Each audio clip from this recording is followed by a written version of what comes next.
Assalamualaikum warahmatullahi wabarakatuh.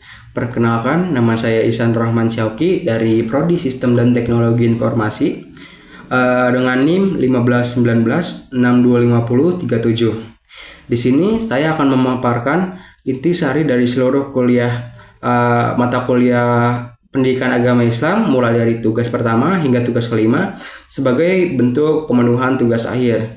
Mari kita bahas satu persatu dari mulai tugas yang pertama. Pertama ada konsep ketuhanan. Materi pertama yang kita bahas adalah fondasi paling dasar, yaitu konsep ketuhanan. Tuhan adalah sang pencipta seluruh alam semesta. Mengapa manusia butuh bertuhan? Karena sejatinya manusia memiliki banyak keterbatasan.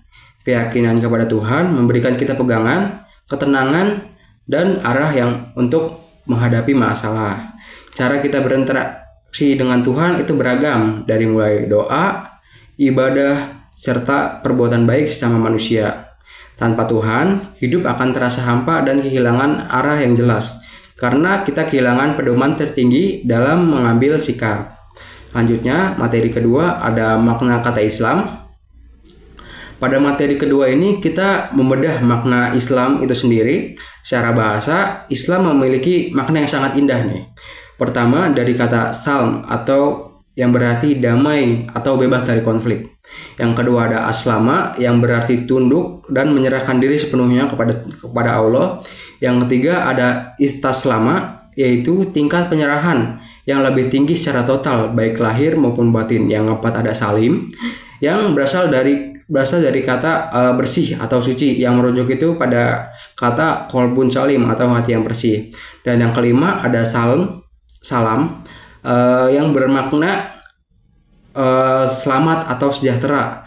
Jadi esensi Islam ini adalah penyerahan diri secara total kepada Allah untuk mencapai kedamaian dan keselamatan baik di dunia maupun akhirat. Berlanjut ke materi ketiga, yaitu Rasul dalam Islam. Di materi ketiga ini kita membahas tentang peran dan kedudukan Rasul. Manusia itu tidak bisa memahami hal-hal gaib dan tujuan hidup yang sejati dengan bermodalkan akal. Oleh karena itu, Allah memilih manusia-manusia terbaik sebagai Rasul dan membawa risalah tauhid. Mengapa harus manusia?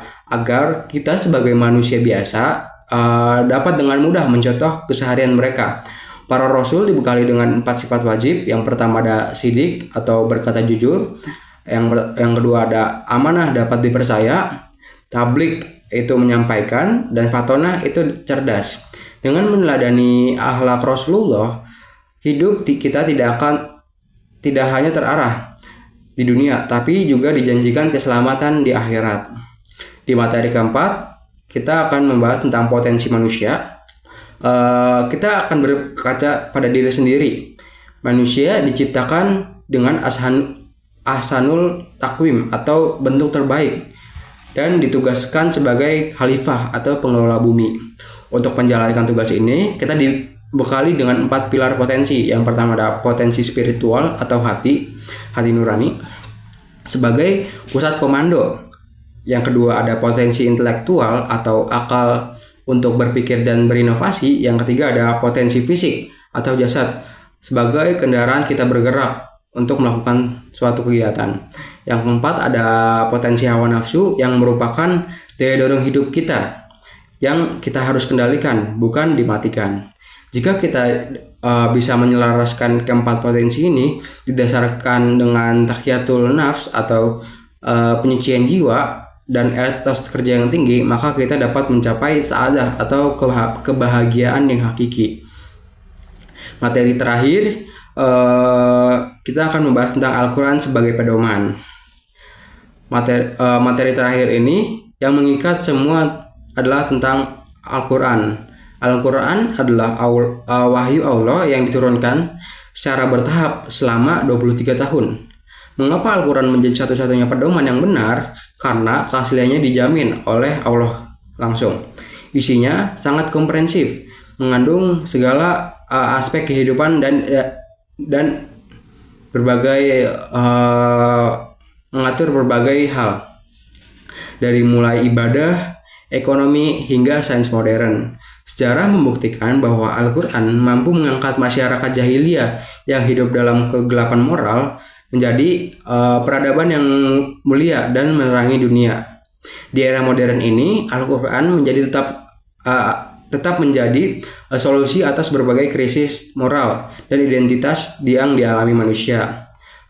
Sebagai penutup, di sini kesimpulannya, pendidikan agama Islam tidak hanya mengajarkan kita tentang rutinitas ibadah, tetapi memberikan peta jalan hidup yang utuh, mulai dari mengenal Tuhan, memahami esensi ajaran Islam itu sendiri, meneladani utusannya, mengoptimalkan potensi diri kita, hingga menjadikan Al-Quran sebagai panduan mutlak setiap langkah kita.